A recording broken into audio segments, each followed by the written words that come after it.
Maybe. Maybe not. Good evening. It is Thursday, March 7th, 2024, and coming to you from Lonely Tree Media headquarters in Tacoma, Washington. This is the Best Lamm Sports Show.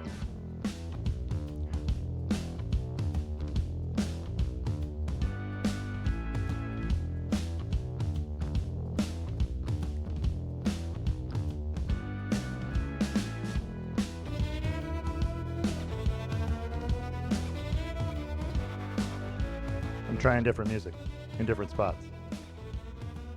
There's nothing wrong with that. I like that. I like this tune. I just wasn't sure how it would go at the beginning. That works. I don't know. I'm your host, David Lamm. With me is my son, Parker. Say hello, Parker. Oh, Baka.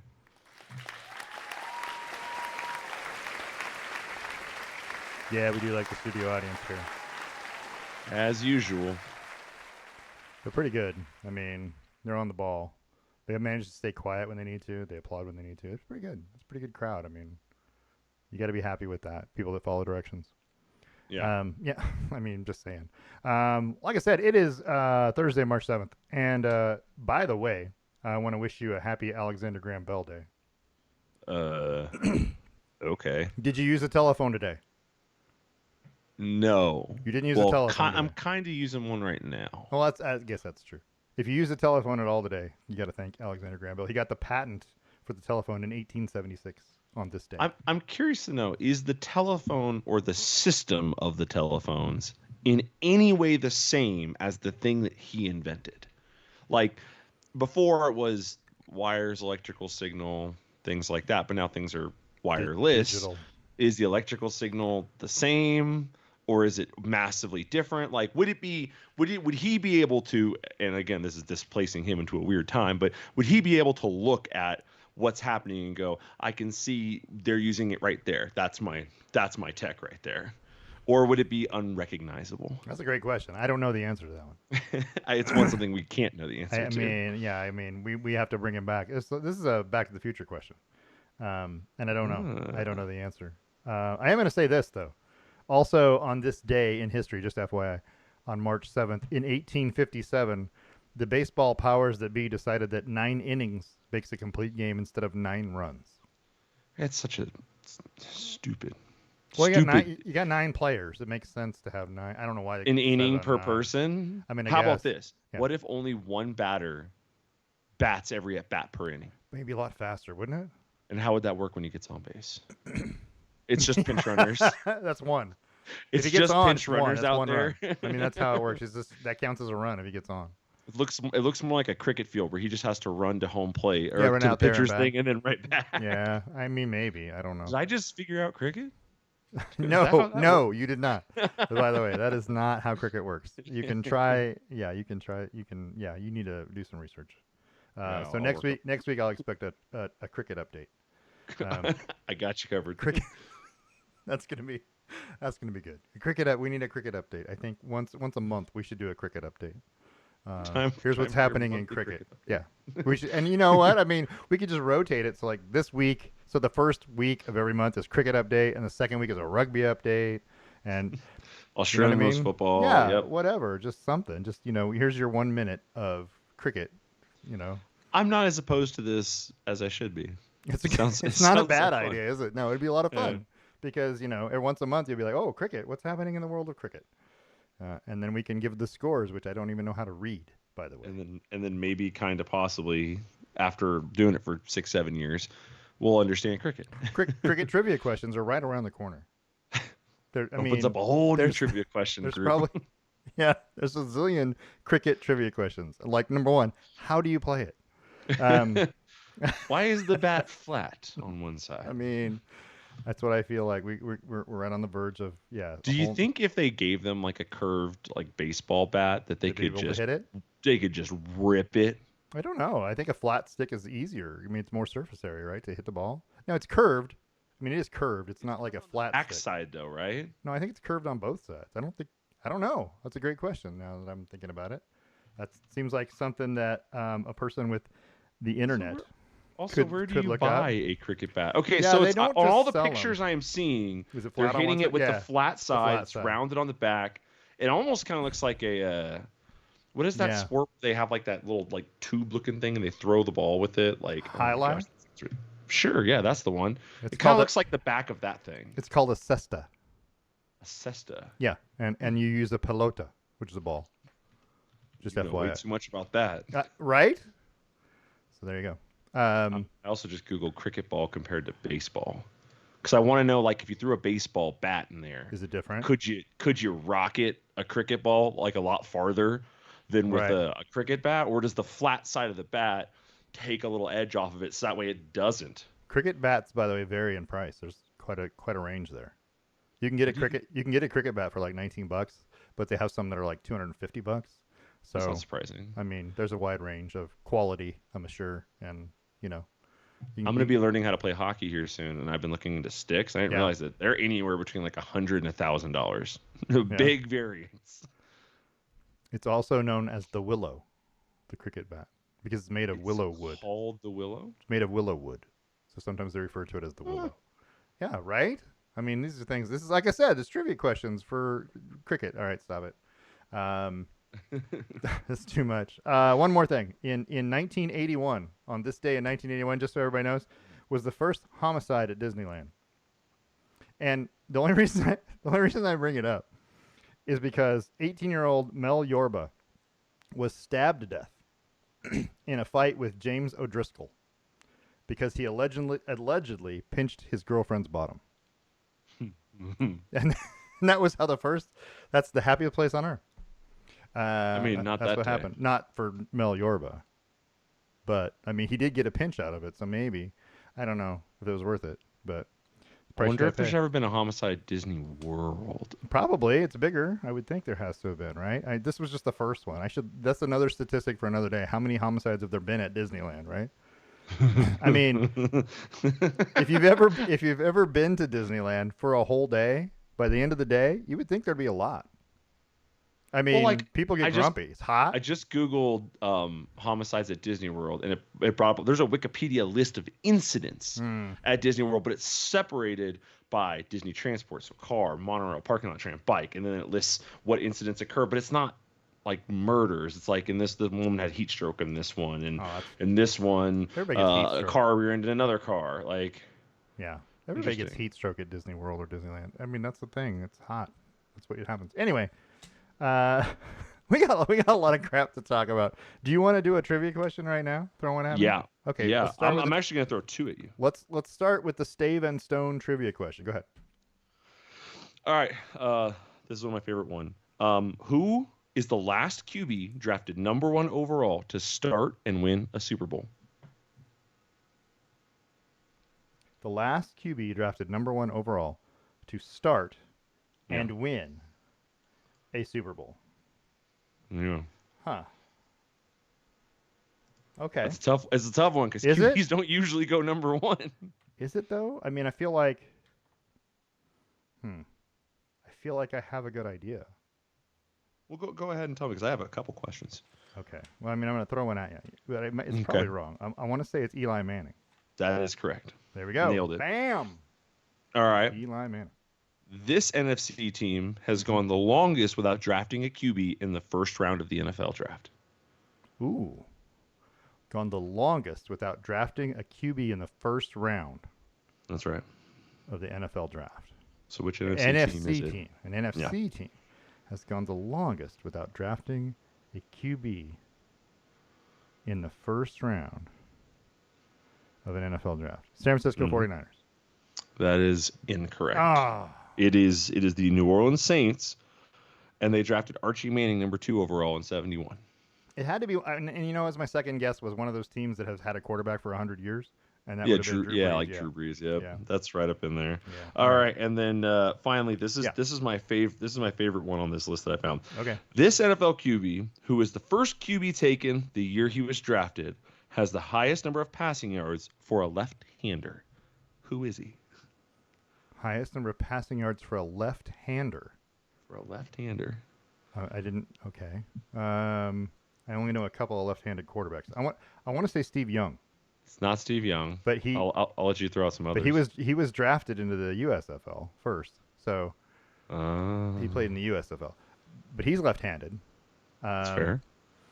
so I want to say no. I want to say Randall Cunningham.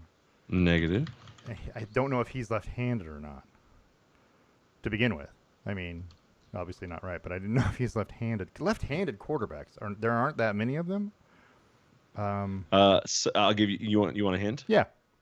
He was selected by the Cincinnati Bengals. Oh. Um, The next hint will be the year. and it's older, right? It's an older guy. Yeah. Ken Anderson. No. Oh, not that old. Wait, how old is Ken Anderson? Pretty old. Boomer. It's Boomer Esiason. It's Boomer Esiason. Boomer Boomer Esiason. All Esiason right. had 37,920 yards when he left the NFL. Yeah. So All that right. is the most by a left-hander ever. Ken Anderson was pre-Boomer Esiason. Pre-Boomer. Yeah, but I don't even know if he was drafted by the Bengals. To be honest with you, he played for the Bengals, but I don't know if he was drafted by the Bengals. So, but back in the day, you were drafted by the team that you ended up playing for. I mean, that was the thing. You didn't go to someone else. There wasn't much free agency back prior to the '80s anyway. So That's a great question. How many let's say first round picks between 1970 and 1990 played for multiple teams?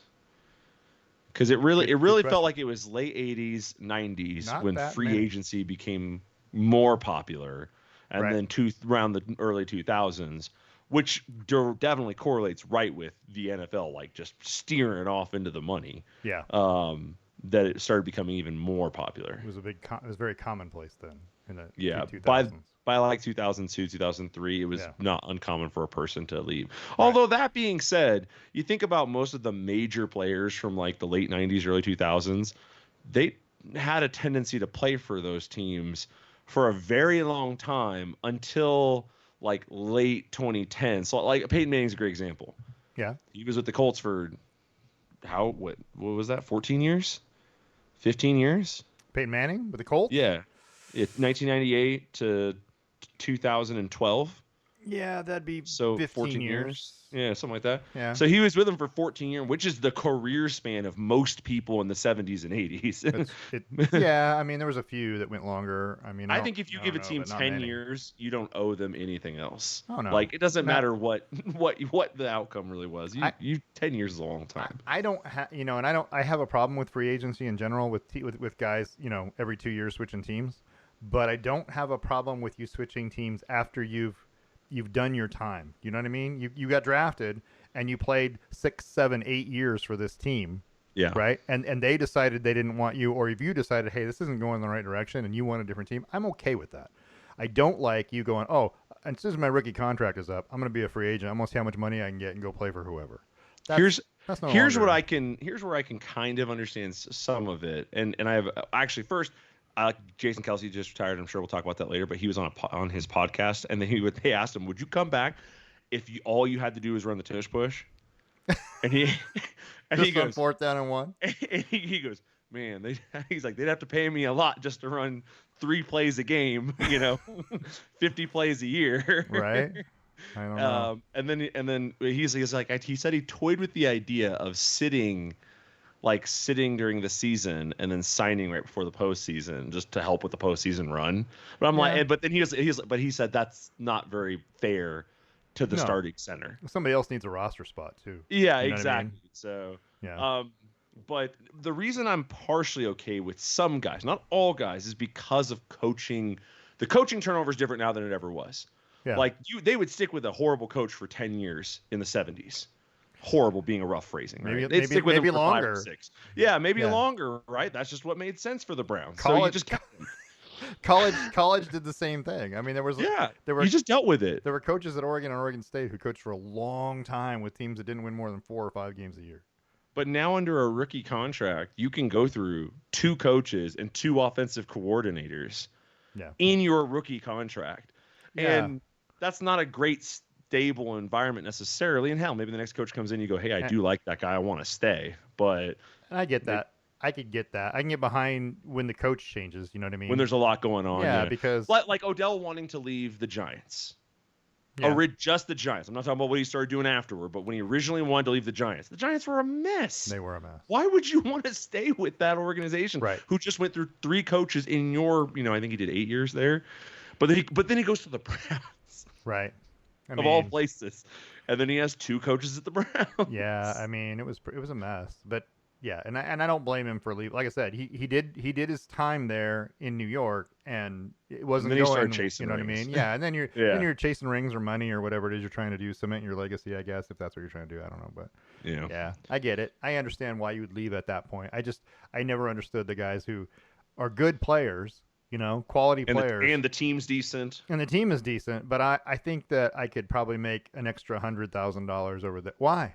Why would you Yeah, do that? Why your goodwill, the goodwill you build up with the team that you're on, with the fans, with the people, yeah. it just builds as you get better and get older. And there comes a point where it caps, you know Right. what I mean? And it can go backwards, absolutely. But you got to know where that cap is and go, okay, I've been here 6 years. We aren't going to the playoffs. We're not very good. I'm as good physically, as good shape as I'm going to get. I'm as good as NFL players I'm going to get. I need to go Yeah. find a place where I can win. And I understand that. I can totally get that. And there are guys that I think are like Saquon is a free agent this year. Yeah. Um, and he hasn't been with the Giants that long, what, 4 years, 5 years? But Yeah. again, they've been a freaking dumpster fire for 4 or 5 years, and he's a running back with massive quads. We can ask Maurice Jones-Drew about this. Yeah. Your lifespan is not long. Right. And are you just going to sit here and get beat up for losses? Saquon was drafted number 2 in 2018.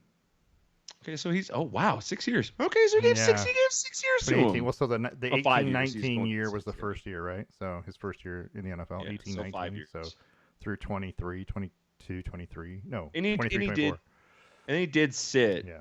for a year with that ACL injury. So I guess he's been hurt a little bit, but still, it's a dumpster fire of an organization. It is. You're not wrong. And then anybody else who deals with, like, if you wanted to leave the Commanders because of their leadership structure during that time, Right. I can't blame you. Their owner Right. was an absolute awful human being. So, but yeah, I do agree with you. There are a lot of guys out there who are like, "Hey, I've been good. I've been good for this team, and this team is good. I'm still going to bounce and see what I can get somewhere else." Right. And I don't like that. Right. And I agree. I feel like, yeah, there's things. Let's talk about the NFL. Did I not even put all of the pictures that I have onto the slides? You've got to be joking. I mean, I know this is it's okay. We're gonna stare at this for a little bit. It's all right. Okay, so here's the thing. We know that Russell Wilson got released, or is going to get released. He hasn't been released yet officially until the beginning of the league year, Yeah. right? But Russell Wilson is going to be going to be a free agent again. Right. Um, you know, he's gonna get some interest. There's going to be teams that are going to want him. Oh yeah. As a starter still. I'm not saying they're going to be great positions, but he's going to get some interest. 26 touchdown passes last year, rushed for 341 yards. He was 50.7 was his total QBR, which is 21st in the NFL. Yeah. Yeah. And some of that's not on him. Some of that's on the team. So, but some Yeah, a of little bit. it's on him. So, yeah, he's gonna draw some interest. There's gonna be a lot of people that are gonna be interested in Russell Wilson. If not, he might be one of the highest paid backup quarterbacks. I'm not sure Russell will take that, to be honest with you. I don't know if his ego will let him do that. Be a backup quarterback to somebody. Yeah. There's a lot of talk that he has an ego. I'm just not sure. I don't know if he does. Well, I don't Like, know, but I haven't been able to, like, I know there are some quarterbacks that I can look at and go, yeah, that guy's got a bit of an ego. But Yeah. like, I just don't know if Russell Wilson does, because he's been consistently the exact person he is for like 15 years. yeah, It true. hasn't changed. I guess he hasn't been in the league that long. It's like 2012, but he hasn't changed at all. He's Yeah. been doing the same crap, both like on field and off field. All looks the same. Right. So I just don't know. So other free agents or people that are about to be free agents. Saquon Barkley, you mentioned earlier, right? He's going to be 26 this year. Yeah. He's got a couple surgeries in his past too. Yeah, so he's played 2 full seasons since being drafted. Last year he tied for 9th in runs of 10 plus yards. Yep. I mean, that's not terrible. He's got 288 receptions and 47 total touchdowns over his 6 years. So I mean, it's not bad. As a good player, he's a solid running back if he's healthy. And that's been the problem so far. But he's going to be courted. The running back market's weird, right? Because people don't run the football as much anymore. So you don't necessarily know who's going to. I mean, also Josh Jacobs is out there, going to be a free agent. Also 26, by the way. Yeah. Don't forget that 2 years ago he led the league in rushing at 1,653 yards. But he averaged 3.5 yards a carry last year, and missed the last 4 years with a quad injury. The last 4 games, sorry, with a quad injury. Yeah. So you know what I mean. There's Derrick Henry's a free agent. Yeah. He's going to be 30. That's going to be huge. Right. So Derrick Henry's another one on that running back market. Tony Pollard, also going to be a free agent. Cordero Patterson to me Yeah. is the standout deal in the running back group because you can use him in so many ways. It's true. Like Atlanta's just kind of casting him off for whatever reason because he had in some injuries last year and they started using Bijan a couple more, but he is a player that I would love to see go to a Sean McVay or somebody who does some tricky things. Could put him in a number of different spots, yeah. And he also, Yeah. returns kicks and all that kind of stuff. And so, Yep. yeah, he's versatile. That's a good one too. Also, speaking of other running backs, Austin Eckler. Eckler's a good one, yeah. Austin Eckler's a pretty good one. Last year he had 51 catches and he has 440 for his career. So, but last year he only ran for 3.5 yards per carry too. So Yeah. there's that. DeAndre Swift is a free agent. DeAndre Swift is a free agent. That's Yeah. kind of huge. And not just in the running back market, but you've got let's say as far as skill positions go, Kirk Cousins going to be a free agent. Yeah. I'm not sure Yeah. he'll stay. He's going to be 36.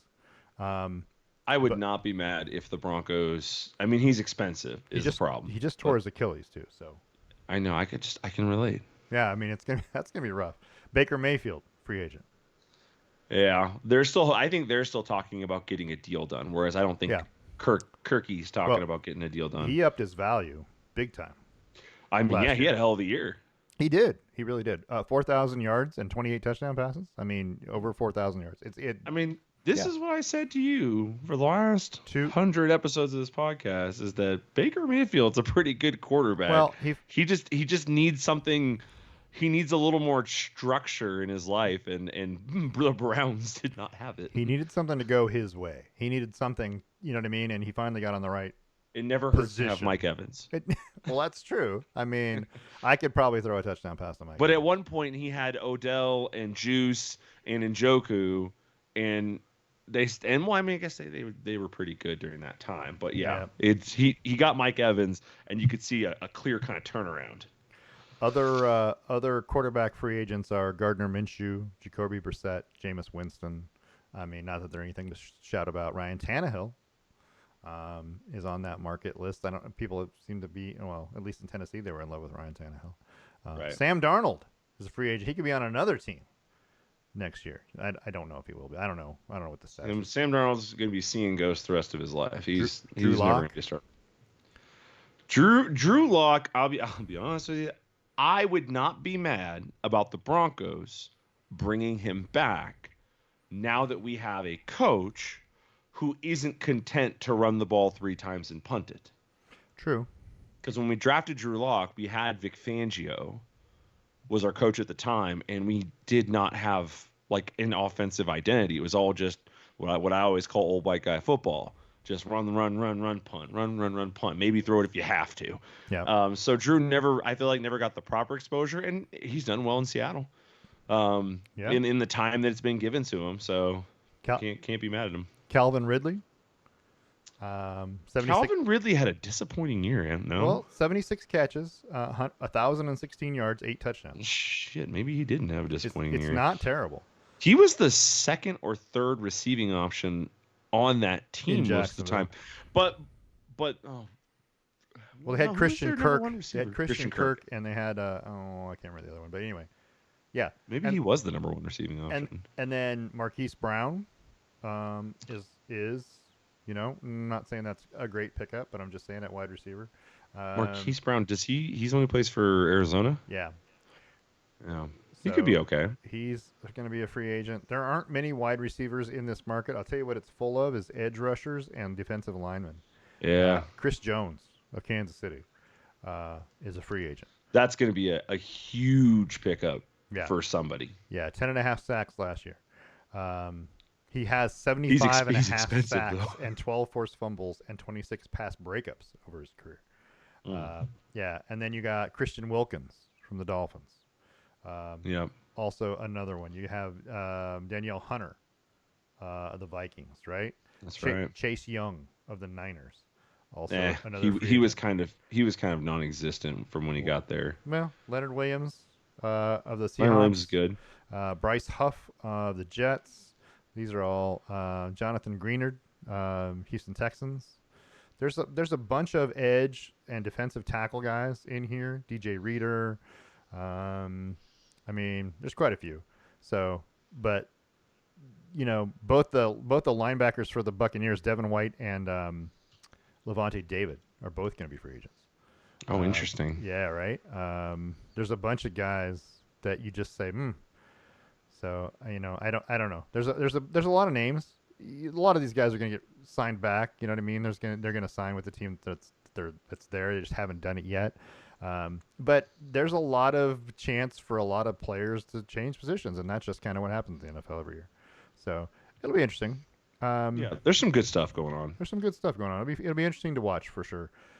Where those guys end up. Kendall Fuller, also. Kendall Fuller he had 79 tackles last year. He has 16 career interceptions. He's going to be He had third. 79 tackles. Yeah, he can tackle Jiminy crickets. at cornerback. He had 2 interceptions last year. He's got 16 total for his career. He'll be 30. You know what I mean? So there's some guys, a few offensive linemen, nothing huge, no big names, but you know, there's some players. Patrick Queen was one of those I wanted to mention from the Baltimore Ravens, who's only going to be 25. Um, Queen had last year. He had 133 tackles, 3.5 sacks, and 18 quarterback pressures. Um, so there's a guy who can who can fill a hole and provide you some pressure. He also had, by the way, an interception and 6 pass breakups.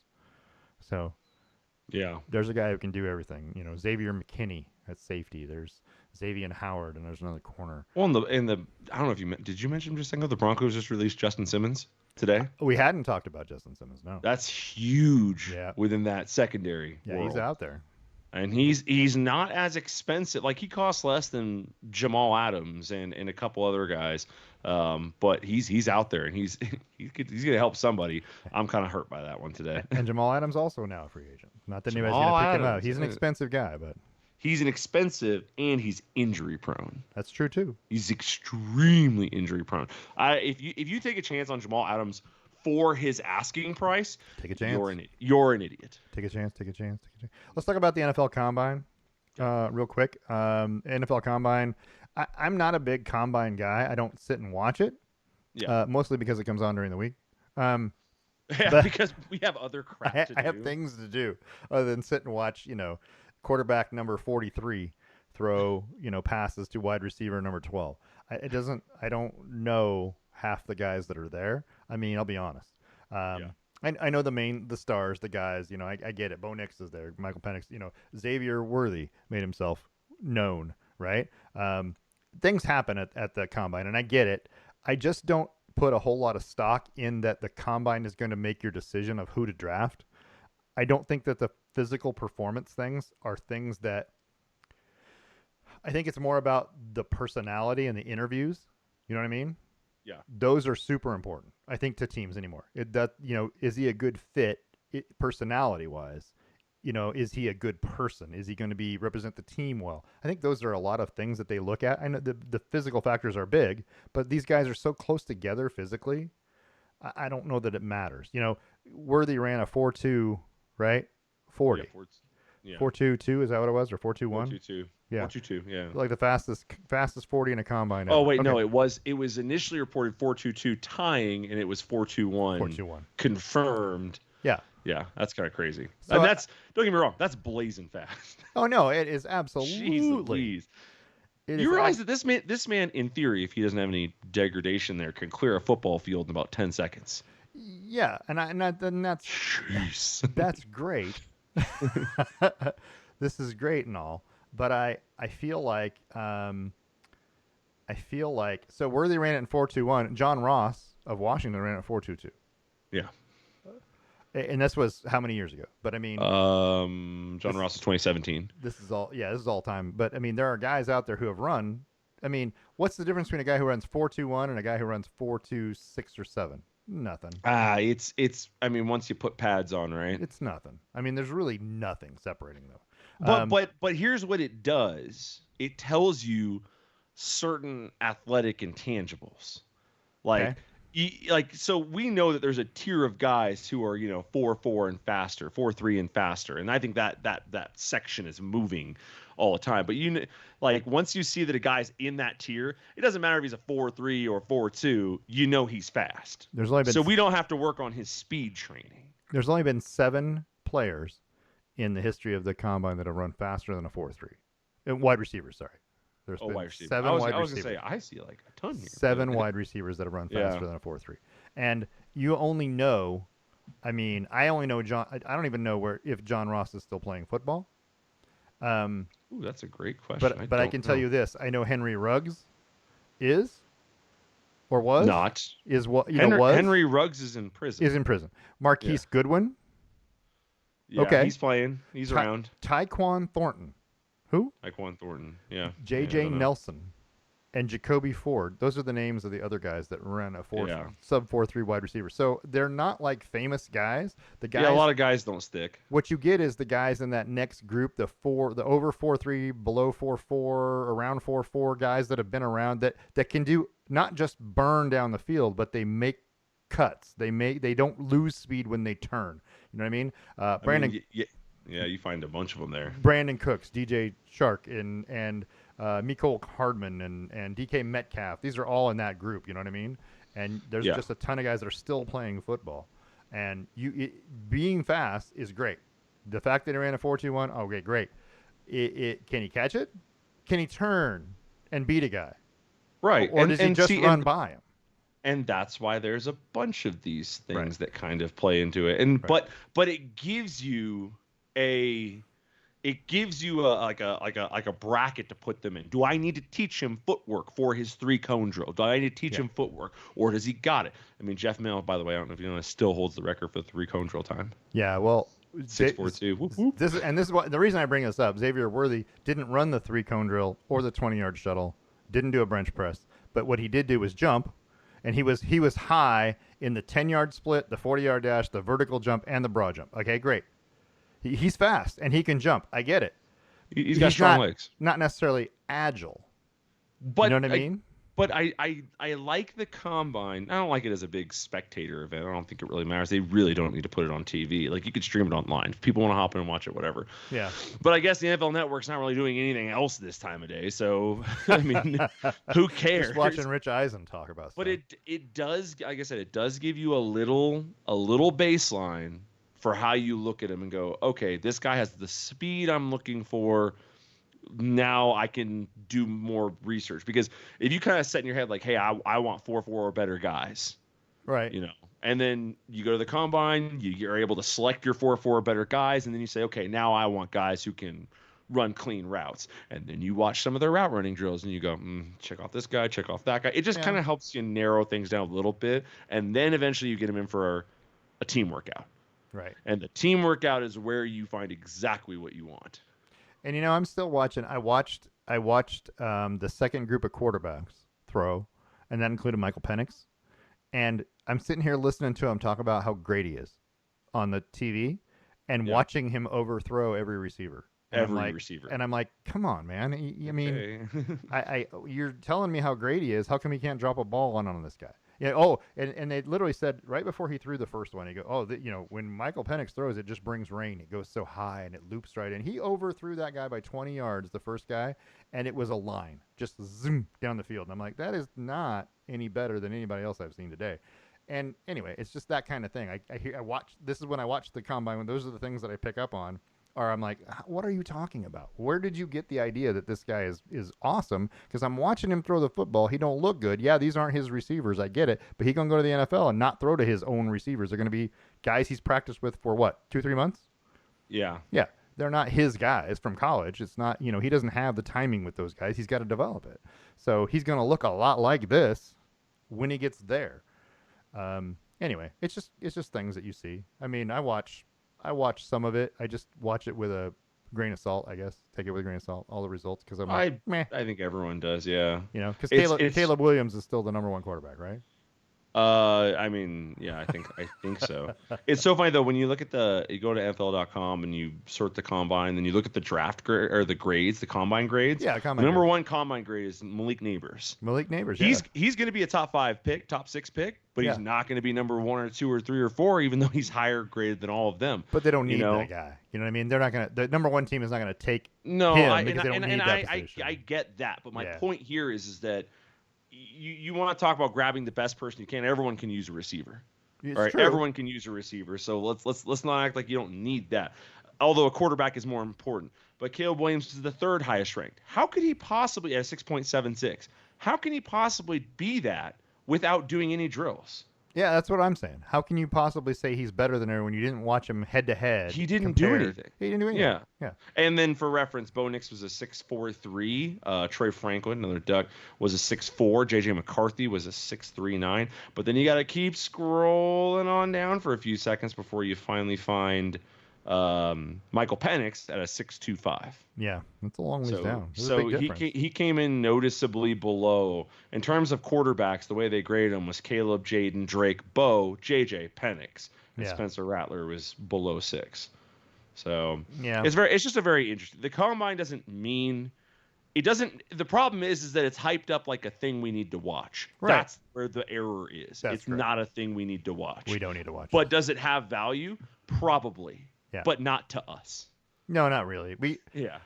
What I care about is that when you get to the professional team that I like, and you're playing on that team that is my team, and you're either good or bad. That's what I care about. I don't care at this point that someone says, "Oh, he's the best quarterback available." I don't care. Does your 40 translate Doesn't do any 2 wins and yards? Yeah, it doesn't do me any good if we don't win more games than we did last year. It means nothing. I mean, you're a bust in most fans' opinions if you didn't help the team. You know what I mean? Get better immediately, especially if you're the top 5 picks. Yeah. So anyway, there's a lot going on there. It's hard. I mean, it is what it is. So it's the draft. It means coming. The NFL draft. What did we say? April 25th through the 27th in Detroit this year. So Yeah, that sounds right. yeah, so be prepared for that. That'll be on. I don't know if it's on ESPN or if it's on NFL Network or both or a combination, but you'll be able to see it on one of those channels if you want to watch it. Yeah. It's pretty exciting. I mean, kind By of. the way, Deadspin listed John Ross as one of the biggest combine drafts ever. Really? They had a top 13, features guys like Tony Mandrich in '89 and David Pollock in '05 and Yeah. Hayward Bay in '09. And then more recently, Bruce Campbell, Taylor Mays, and John Ross are these guys who came out of the combine and everyone's like, whoa. Right. And then they get to the NFL and everyone's like, ugh. Yeah. I mean, I was sitting there looking at all these guys that had run the 40, and if you look at like quarterbacks all time that have run the 40, you know what I mean? How fast are these guys? 4.35. Reggie McNeil, Texas A&M. Yeah, you remember Reggie McNeil? Everybody does. Reggie McNeil, everyone remembers him. Everyone remembers Reggie McNeil, right? How big a deal was. But you got RG3 and Anthony Richardson, Vic, Duggan, Desmond Ritter, 4.52. Yeah. Right? He actually same time as Marcus Mariota. Yeah. So there's guys out there that are fast, but being a quarterback that's super fast doesn't help you unless your team plans on running with the quarterback a lot. Let's be honest with you. I mean, teams throw the ball. How well? Honestly, in the NFL, how well can you throw the short ball? How quick is your release? How accurate is it going to be? Can you throw it in a tight window at 15 yards? Right? I know they like to say, "Oh, well, he's got a really strong. He can hit that 10 yard, 15 yard out to the far sideline." Okay, great. But you don't see that often in an NFL game. What you see is here, I'm going to fire it to you and run for the other 80 yards. You know what I mean? Right. That's what happens in an NFL game anymore. You don't really need to be a gigantic big arm. If you can stretch the field deep and you've got a guy that can go down and catch it, then that's helpful. But if you can throw it deep and no one can catch it, it doesn't help. Or if you you can't throw it deep, then in your deep game it doesn't matter. So there's a lot of variables, when you see until you get meshing with a team and the players. And I like to see a guy who's super accurate, throws the ball hard, gets it, can put it in tight spots, right? Can read a coverage so he doesn't throw a lot of interceptions. That's what you want, right? Yeah, I mean the goal for a rookie quarterback is like 20-5. Yeah, Can you throw 20 touchdowns and 5 interceptions? Can that be your ratio? Is 1-4 or 4-1? Sorry. Yeah. That's good. If it's anything kind of north or south of that, by a little bit, you can make exceptions for we didn't have a line or we're waiting for next year's draft. But for the most part, if that's not there, if that basis isn't there, which is an accurate basis, then the rest of it. For me, it's all about accuracy. I want my rookie quarterback to be accurate. Everything else, we can make your arm stronger. We have weights, we have gyms, right? But we can't make you more accurate because that's decision making. Right. Well, you can. I mean, a lot. But it's hard better. Right. It's harder to make you more accurate than it is to make you stronger. It's true. Yeah, it's interesting. And that's what the combine's for. Right. Accuracy, speed, those are hard things to improve upon, but they're basis for the next step. Yeah. Yeah, it's interesting. Like how many reps can you do with the bench press, right? I mean, that's great. Bench press is an interesting one. Right. Because it does account for like how strong you are, right? Like 225 pounds is not light. Not when you do it that many times, yeah. No, not when you're doing it 30 times. Right. But, I mean, are you ever going to need to push 225 pounds 33 consecutive times? No, that's true. From your back without momentum with your legs?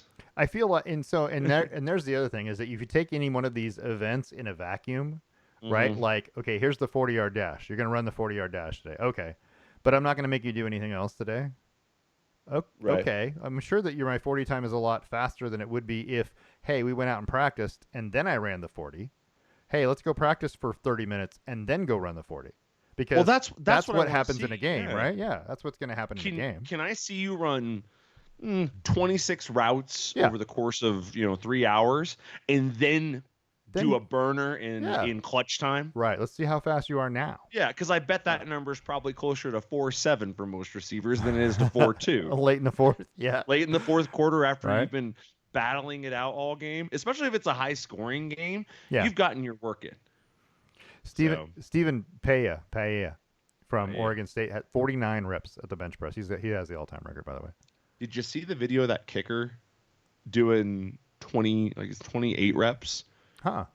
So he sits down on the bench, and they have that spotter guy who always that's gotta be a fun job. Yeah, he's just there to hype you up.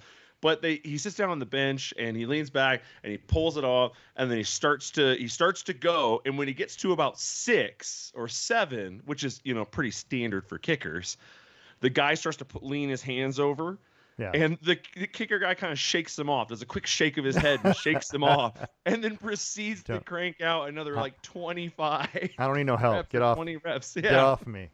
And by I think it was the 15th one, they show a close up of the trainer's face, and he gives that. God dang. All right. I mean, there you go. There are strongest kicker. There are kickers like that, so they list on the NFL website. They list 7 events, right, for the combine that they show the results for. And by the way, 3 of the all-time leaders in 3 of those events are either from Oregon State or Oregon. That's kind of weird, right? Doesn't that sound strange to you? It sounds strange to me. Feels like we should have had more success long term. Right. The 20-yard shuttle, Brandon Cooks has the all-time record, and then of course Jeff Mayle. So yeah, it's weird, right? Anyway, I don't know. There's some individual players, But anyway, so there's that. Here's another football question. You ready for another football question? Heck yeah. Are you ready for EA Sports College Football 25? I can't even explain to you how ready I am. And I only say this because the ads were out around the Super Bowl, right? Around the college football playoff, they came out, And now there's renderings of things, right? And I'm looking at one on the screen right now. The example being, this is a picture someone has put out of college football 23, which never existed. Yeah, it never existed. I'm pretty sure they took a Madden Yeah, inlay because but that looks like Lambeau in the backfield. it does. It I'm doesn't look pretty like sure they it's took a not. Madden inlay. Yeah, Oh no, but they did. This was part of the so in Madden there was like like a career mode, like a oh, gotcha, you're a player, and it starts with playing the final two or three, yeah, the final two games of the playoffs. gotcha. You play the one and then the next, and there were like six teams you could choose from. Oklahoma State was one of them. Oregon was one of them. Ohio State was one of them. Right. Alabama was one of them. Yeah. So But so that's this is an accurate picture. but that's clearly not Austin Stadium in the background. That's definitely not Austin No, Stadium, and that's definitely not that's what this game's going to look like. that's the field, but that's not Austin Stadium. Yeah. Anyway, so there, I'm interested to see it because you've seen the commercials, we watched the thing. There's a lot of talk about who might be on the cover Ooh. of this thing, and there's just some covers, by the way, in the past. I'm gonna show you some things. Deshaun Watson, and Have a here's comeback. some past covers, right? So I feel like it could be anybody, but the one that intrigues me the most is this one right here. I'm going to show you a rendering of something that someone has put together. I love this. It shows all of the winners from the past It's amazing, some odd years. right? It's amazing because that would be an excellent cover. Because to have all these guys on one cover, these are Heisman winners. All the guys who never Yeah. got a cover. Yeah, you never got And a you know chance. what? I don't even mind putting. See, here's where you get me. Like Joe Burrow being up there, fine. That season was immaculate and amazing. Yep. Like I have no problem with him being there. Johnny Manziel and Jameis Winston Well, is because it's all like this is what you instinctively want to do is tier these people. yeah. And that's where I'm like, you're losing me there because Marcus Mariota was far superior to both of these quarterbacks, Yeah. as evident by the fact that Johnny Manziel didn't want to go to Oregon to compete with him, and he beat Jameis Winston head up. So we're good there. Right. I think you'd serve better to throw a couple of those one of those Alabama running backs up there with Marcus, and then maybe that third tier features Baker, Johnny, the other Alabama. Yeah, it's interesting. Although Lamar's in there. Lamar Lamar's was in there. fantastic to watch in college. Yeah. Yeah. I mean, it was just it's a great idea. I like this idea of the guys who would have been on covers putting them on this cover. That'd be great. I think Or it's a just great or idea. just put no one on the cover. Or And put just no one on the cover, right? a black cover with a Heisman Trophy, trophy on there, and Right. it just says college football 25. Yeah. Make it Like simple. I would not be mad. They won't do that though. They're gonna put somebody on it. Yeah, You- yeah. yeah. Well, I mean, Shadur Sanders is lobbying Yeah, I don't to think be on it. he doesn't need to be on it. You have 4 Division I wins. Yeah, he don't need to be on it. But come on. yeah, I know he doesn't need Although to be although you'll sell a lot of copies, on it. he's polarizing. You're gonna both- I mean, sell. You're gonna people are sell. gonna buy it regardless. Yeah, you're gonna sell. No, you could put no one on the cover and it will sell like hotcakes. It's not gonna be a problem. You could put Mr. Irrelevant on the cover, and Oh, put Brock Purdy on the cover. yeah, right.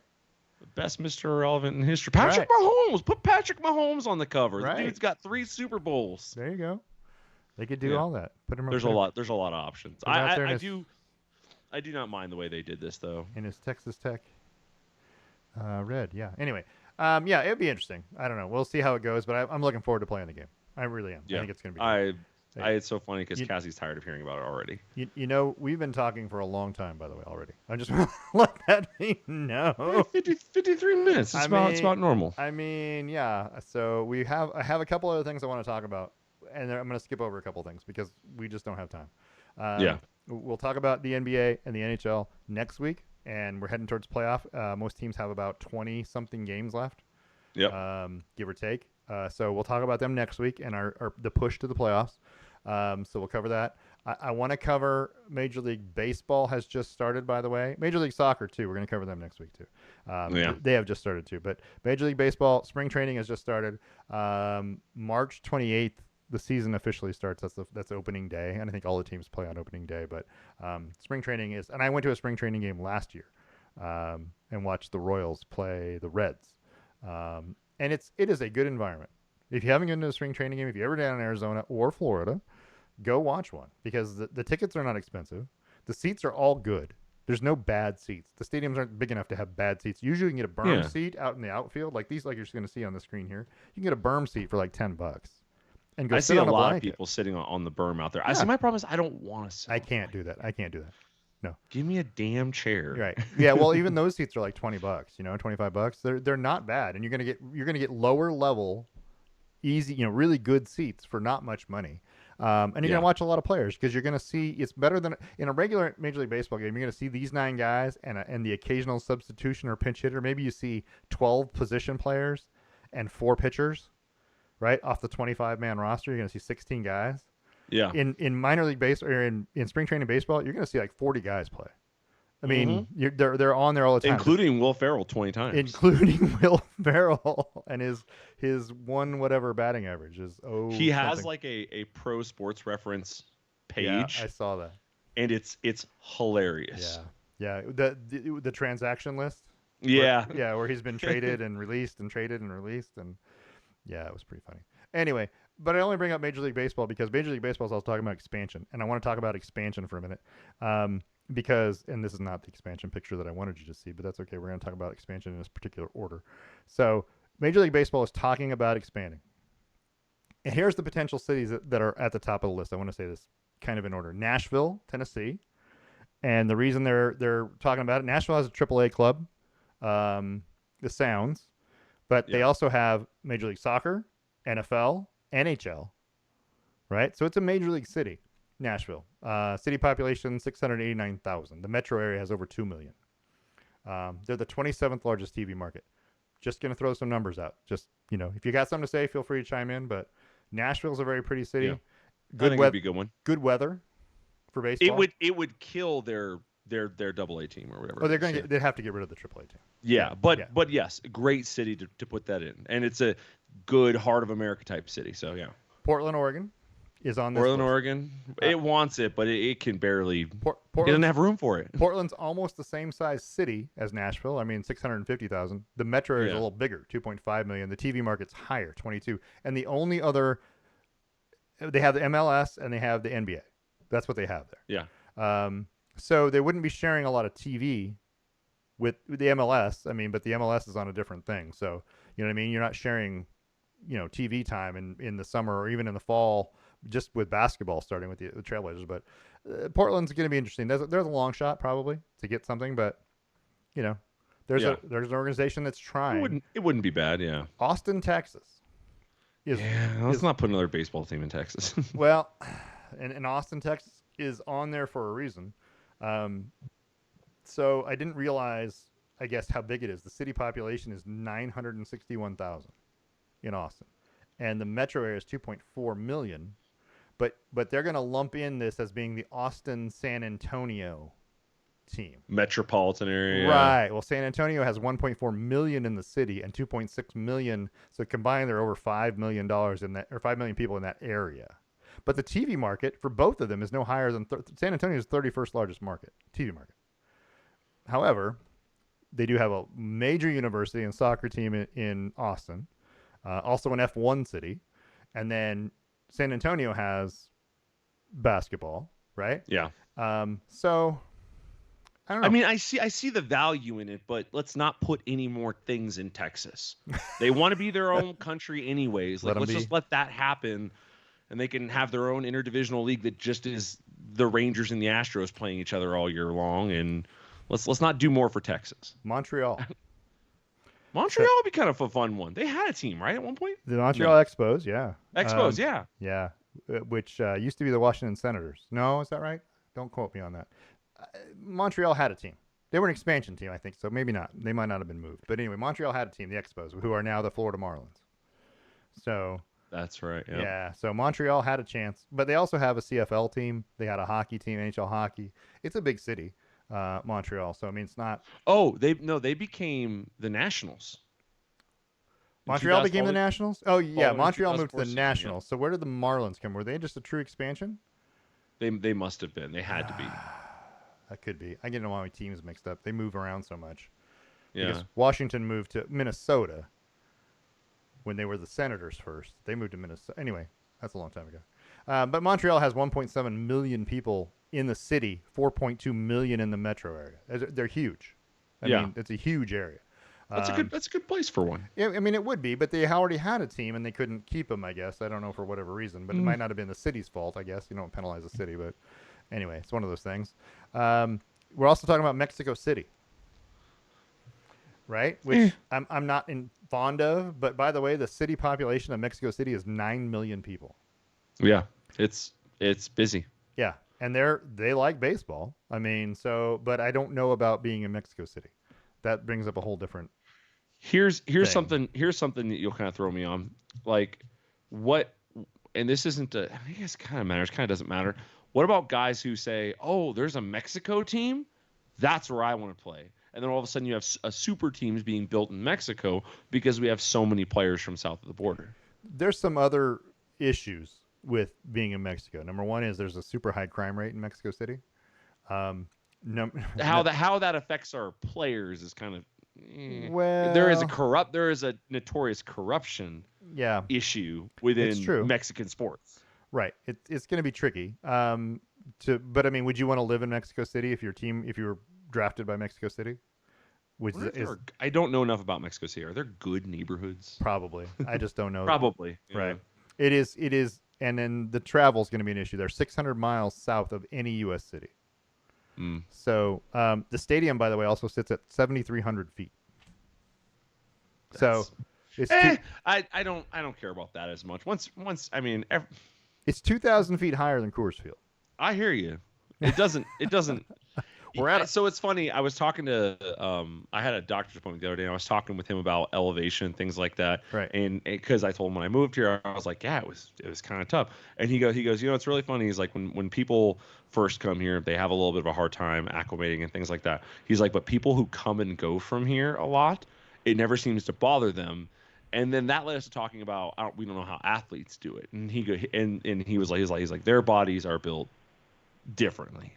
Yeah, So unless for we are sure. finally willing to concede that a baseball athlete's body is built more like a regular man than an athlete, then I would say that these guys have great, what is it Yeah, called, oxygen saturation rates and yeah. things like that. Like they're on top of the world. Like playing in higher elevation in baseball is not going to have that much of a difference. Now, a football team there, that's where I think we talked about that once before. I was like, am I expecting a running back to try and get 30 carries Right. while being tackled at, 73. 7,000 feet? Yeah. Yeah, that's a long ways up.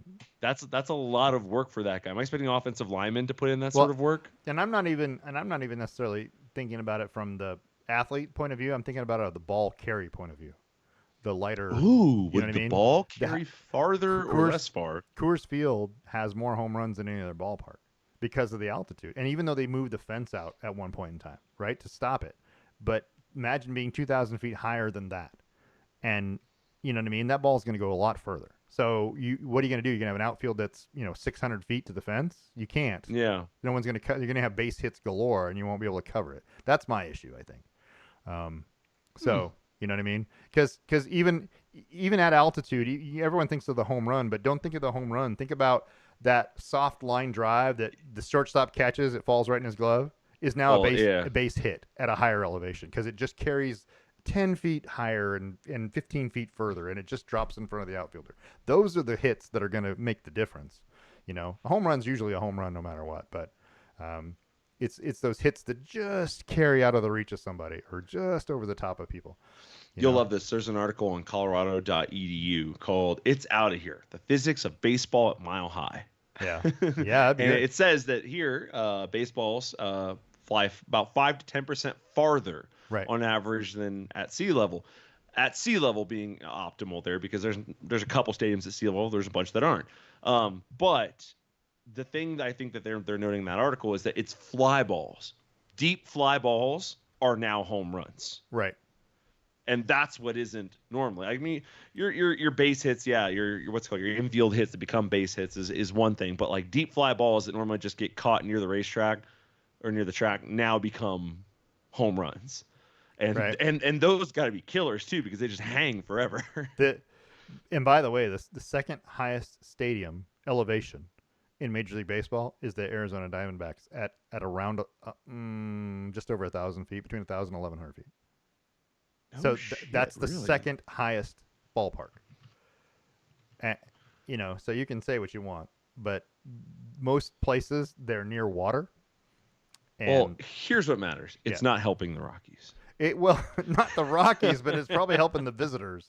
Is what I'm saying. You know what I mean? The Yeah, teams come if in a and good team comes to town, all of a yeah, sudden you can hit, twice as many home runs. right, Yeah, I'm looking at a chart here now. Yeah, the Diamondbacks, the Braves are close, and then the yeah, next tier is like Kansas City, Twin Cities, or yeah. I guess that's But those aren't Twins. Yeah. those aren't high. I mean, the 1,000 feet, eight They're hundred all feet, sub 900, 1,000, yeah, yeah. that's not very high. And then you look at like from Baltimore through Philadelphia, where they're all like sub 100 feet, right above, because they all are at ocean level, really.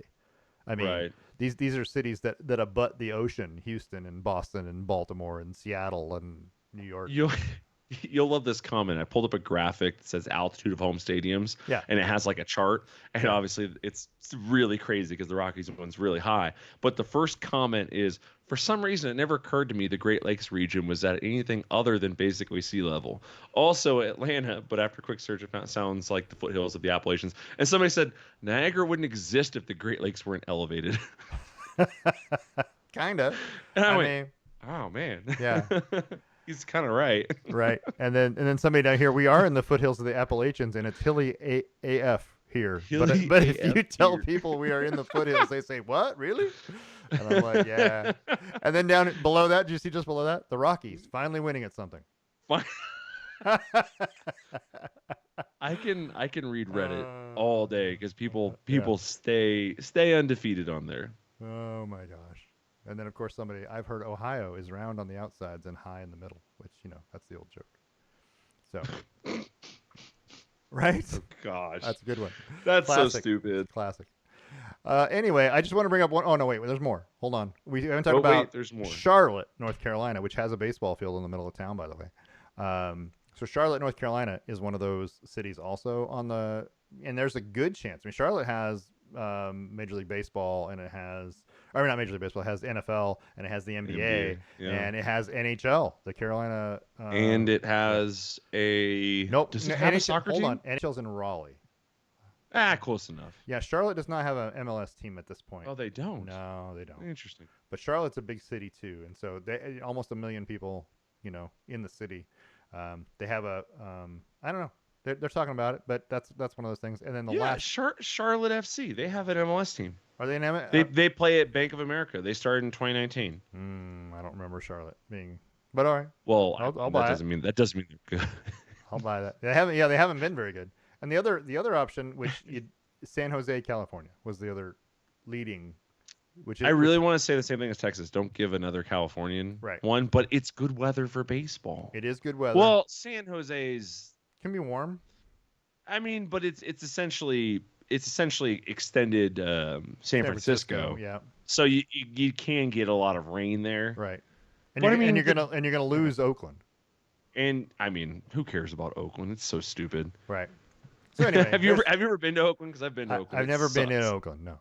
So. It sucks. Well, speaking of Oakland, there's renderings released on X, and for those of you who don't know what X is, that used to be Twitter. Used to be Twitter. Yeah, X of the potential stadium in Las Vegas that the A's are going to be moving to, and some of the pictures. I'm showing one now. This looks amazing. I mean, that's like, looks really cool. Yeah, but I don't know how feasible any of that is, but. The company that is in charge of designing this has released some renderings, and it just looks fantastic. But what I don't understand is when you look in the back there, it almost looks like there's suites along the outfield wall. And yeah, could we do like a hockey thing where you get to watch like Mike Trout just into the plexiglass while trying to field the ball? That would be trying cool, to field right? the fly, Right? Like that would be kind of neat. Give it a little give so it doesn't hurt him. Right.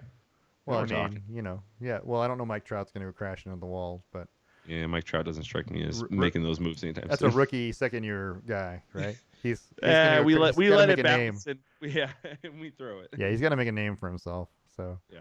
yeah. Anyway, I just thought I'd That's pretty share looking. that Yeah. with you. I Yeah, that's don't really like neat. where the screen is because like if you're down the first baseline, Yeah, I that wonder next if it's frame something is they going to be can. a I pain. wonder if it's something they can move. Like if the roof is made of screen, you could change it to anywhere on the at any time. That'd be kind of cool. This is Uh, a cool looking rendering though. yeah, but it's got to be covered for one. I'll tell you that way because in the middle of July or August, you don't want to be in Las Vegas playing baseball at In the 110 degrees direct or 100. sunlight, Yeah, there's yeah. no way. It's got to be covered. You can do something like SoFi, It's um, so funny to but cover it for a different reason than normal. for Normally, you hot, cover a stadium because of poor weather, right? but you have to It's cover too this so damn players hot. don't die of heat stroke. Yeah, that's a terrible thing. But wait, is Arizona Stadium covered? Yeah, Chase Field's covered. Oh, I did not know that. Oh, Yeah, well, that it's makes sense then. retract. I Yeah. think it's retractable. They, because in the spring and the fall it's great, and then for about 4 months you can't be outside in Arizona. Where did they play when Randy Johnson was there? Chase Field. That's been Same there for a place? while. Yeah, I don't know how old Chase Field is, but he played there at Chase Field. I know that much. I'm just remembering the video of him blowing up the bird, and I'm remembering Oh, I don't sunlight. know if that was there.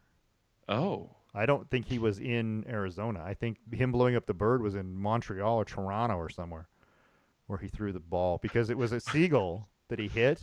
I think no. oh, it was. Hold on. It said he was pitching against the San Francisco Who Giants. was he pitching for? I don't know. Oh wait, here it is. He hit and killed a. No, wait, hold on. There was another guy who hit and killed a bird recently. Weird. I mean, it happens. I mean, they're wearing It was a dark colors. spring. That means they're on the road, So this right? says it was a spring training game. Oh, so it had to be in Arizona somewhere. Maybe, yeah, or Or Florida. Well, Florida. Arizona's Yeah. Arizona's down there, so yeah. He Yeah. hit a bird in a spring training. Oh, it was Dave Winfield who played for the Yankees, who's playing in the outfield, and they were playing in Toronto, and he threw a ball from the outfield, from right field, and hit a seagull, and it exploded like that. Yeah, so you can look that one up later, but So there's it's so that was officially ruled a no pitch. yeah, it has to be because the ball didn't. It was an outside interference. Wait, hold on. A ball which slips out of the pitcher's hand and crosses the foul line shall be called a ball. Otherwise, Yep. it's called a no pitch or a balk if men are on base. Right. So if you aren't loving your follow through and you kind of can sell a slip of the ball and it just kind of plops down on the ground but doesn't go foul, it's a no pitch. I'd have to read the rule book. That's a tough one. I don't know Interesting. if they can prove you did it intentionally, then obviously it's gonna be a balk. Fails to pass over home plate or the foul line. Yeah, that's interesting. Interesting. Yeah, but this one, yeah, has to be because he didn't. It wasn't I his mean, fault. wait, yeah.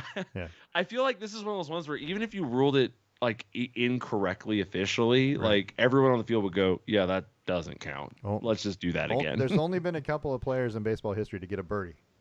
So Oh, and there's a better question. yeah, That's really funny, by the way. There's another question. Does it count against your pitch count? I would have to because it's a pitch. You'd Right? have to, It's right? no, You it's threw, no you pitch. threw the ball. It's Yeah. no pitch, but you actually the exertion you threw. Yeah, you threw the pitch. Yeah. It has What to was count. more impressive, Manu Ginobili swatting the bat Oh, out of the air? that was way more impressive. Oh, I would agree because bats are wily. They Well, move very erratically. Yeah, and to be able to. And this was an accident. Yeah, this was an accident. He just threw the ball. The bird happened to be in the wrong place at the wrong time. I mean, that's what happens when you fly into a baseball field. So I I wonder don't what know. Peter had to say about that. I don't know. Well, and see, the people they tried to get Dave Winfield in trouble when he threw the ball. It was a warm up toss. Even I don't even think it was a full on game, but he hit a seagull in Toronto, and there was something about the seagulls, or I don't know if they were a protected item in Canada, or I don't know. Anyway, interesting. people threw a fit because he hit a seagull, and I'm like, whatever. What is he supposed to do? He's Yeah, throwing he the wasn't ball. trying to hit the odds of you hitting a bird are slim to none. I mean, Like, let's think about how many pitches happen a year and how many of them Right. hit birds. Yeah. Well, no, I'll even go one farther. How many pitches have ever been thrown? And Right. how many of them have hit birds? right. It's probably sub 10. yeah, for sure. Yeah, you have a better chance of being struck by lightning, for sure. Oh, wonder if that's accurate. I like that. I Yeah. like that. That's fun. You have a better chance of winning the lottery than you do Yeah. of watching a guy hit a bird with a baseball. Clock a bird with a baseball. Yeah, there's not a chance. So, Anyway, all right. Yeah, so that was awesome. Oh, last thing about baseball, just for Last thing. fun, because we got one more thing to talk about. The Phillies, the Philadelphia Phillies, just announced, by the way, they're scrapping dollar hot dog nights Yeah, as they should. due to unruly fans Unruly in fans. Philadelphia. Who knew? Ugh. Um, because the fans started having fights because there were long lines at the hot dog stands on dollar dog nights, and so they started getting, they started throwing hot dogs at each other, and there was all kinds of a mess, and Well, people. don't you just buy 10 and then sit your ass down? There's probably a limit because you don't want to just run out. The first Oh. guy will buy 100, and then you're out of hot dogs, right? I mean, that Uh, sucks for everyone else. Get there earlier. yeah, I suppose, but This is a they're capitalist society. they're replacing dollar hot dog night with 2-for-1 hot dog night, by the way, but it's $5 for a hot dog, so you get two for $5, which is way more expensive than two for $2. That's still Um, not terrible for a stadium No, for a pricing. stadium pricing, it's not Yeah. bad, but Hot dogs at the Seahawks game we went to were like $9.50. yeah, Yeah, I saw it on one of the things as we walked by. I mean, I know they had like bratwurst and other things, and those were more expensive. But hot dogs, I think, were $9.50. and just yeah, hot dogs can be expensive. And by the way, Shake Shack has decided to step in because of the fact that they canceled Dollar Dog Night. The restaurant chain will be offering dollar hot dogs at its 3 Philadelphia locations on different days throughout the year. Oh, the hell they just put on their employees. Yeah, right. That sucks. That's li- such a dick But move. the dollar dogs are limited to 4 per check. You can only get 4 Oh at a gosh. time. So I Can't wait for that one family that rolls through and says, "Yes, I need 4 hot dogs." You say we're out, and they in- say, "What do you mean we're out?" in a related story, the turnover of employees at Shake Shack has just gone up 400%. Dramatically, because no one wants to deal with an angry person over $4 worth of freaking hot dogs. Angry Philly fans who had to go to Shake Shack to get their dollar hot dog as opposed to going to the game. Gosh, Philly just can't have anything nice. Yeah, I'm telling you. Even Jason Kelsey's tired of it. And we didn't even talk about Jason Kelsey. Yeah, we But can that's all talk right. about. He's retired. FYI, in case you didn't know. Yeah. You got anything else you want to talk about? I do have a minute. What do you got? Go. Hey, it's all you. Here, look at that. I'll take my face off the screen. It's all you. Ooh. So it's not a very important minute. It's not very sports related. Go But ahead. I had a thought earlier. How have we been trying to cover up the smell of poop for so long, but have yet to really perfect it? Because it doesn't matter what you spray in a bathroom. It could be like teak wood and sandalwood and shit. It could be like it always has the little hint of that smell still around. Yeah. No matter what or how much you spray. How have we not had scientists working on this? Because airplanes seem to have figured it out. I'm telling you, when someone's going in an airplane, everyone in the back rows can smell it, right? Yeah. But when you go into an airplane bathroom, most of the time it doesn't stink. Well, no. Okay. Is their ventilation that good? No, I got a couple things here. Okay. And I didn't get into the poopery argument because poopery is the best thing on earth. Coincidentally, I have 2 items about this. So, number one being that on an airplane, when you flush it, it goes and it's covered. It's not like an open water source. It's literally shut, right? Yeah. So once you flush it, everyone's gonna smell it when you do it. But once you flush it down, right, it is in a closed container. It's a vacuum sealed like container. So you aren't gonna. It isn't gonna come back, and you aren't gonna smell Wait, it. so when you flush your toilet normally, there's a chance you could still smell. Well, that water that's in the throat of the toilet, let's call it that. Oh yeah, at the bottom, yeah. Yeah, is refilled by the water from your tank on the back of the toilet, right? But it leads right to the sewer. That pipe was right to the open sewer. Yeah, that's fair. Yeah, there's valves and there's things, but I mean, you still have a chance of it coming all back up. I mean, there's a chance. On a plane, that won't happen. Plus, they use a lot of chemicals to make sure that it doesn't. That you don't use in your toilet. Otherwise, it would ruin your toilet. Because you have stainless steel container on a plane, you can use a lot of chemicals. You don't do that on a regular toilet that's ceramic. So yeah. Right? Okay, so there's one. Interesting. There's number one. Number two, so I stay up. I don't stay up late anymore, but I used to. And now I record the show, which is on Patrol Live, and I watch it all the time. Yeah. One of the main sponsors, one of the main advertisers, let's say, on Patrol Live on a regular basis is this stuff called Poof. Poof. Pooph. Oh. And it's called that. It's a pet odor eliminator. And supposedly, it is what you're asking about. How do I get rid of that smell immediately? It supposedly dismantles the odor on a molecular level Huh. so that it doesn't come back. And it not just work on poop, but it works on like vinegary smells or sulfury smells or things like that. Anything your pet might get into. You know, sometimes a dog just smells.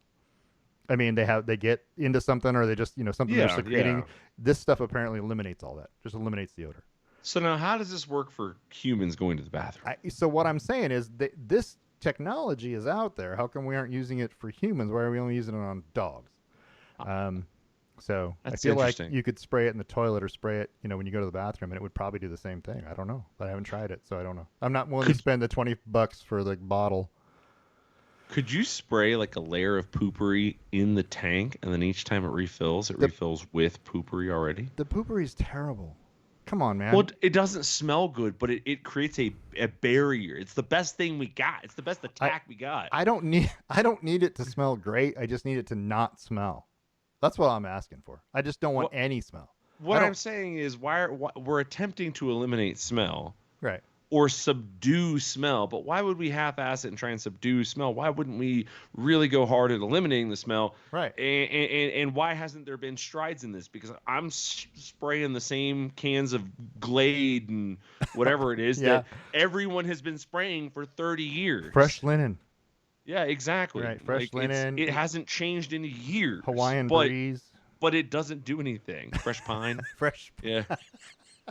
It's always the same smells. And I'm partial to the Hawaiian smell, by the way. And candles work well for eliminating smell, but the problem is it takes a while for them to emit enough smell. And you can't always do that. I mean, yeah, not and they're everywhere. expensive. And candles are expensive. Anyway, I just want to let everybody know that there's stuff out there called Poof, and it's supposed to do that. It's supposed to eliminate odors. For the pH. Yeah, so I don't know if you can use it on because it's literally listed as a pet odor and stain eliminator, but it's not listed for humans. So I don't know what the difference is. I have no idea. I don't know if you could just. I mean, if you went to the bathroom and sprayed it in your toilet and then flushed, would it get rid of the smell just immediately gone? I don't know. I don't know how it works, so I can't tell you. But anyway, that is interesting. Just want to throw it out there. There's a. I'll look into it. It was a crappy conversation. So,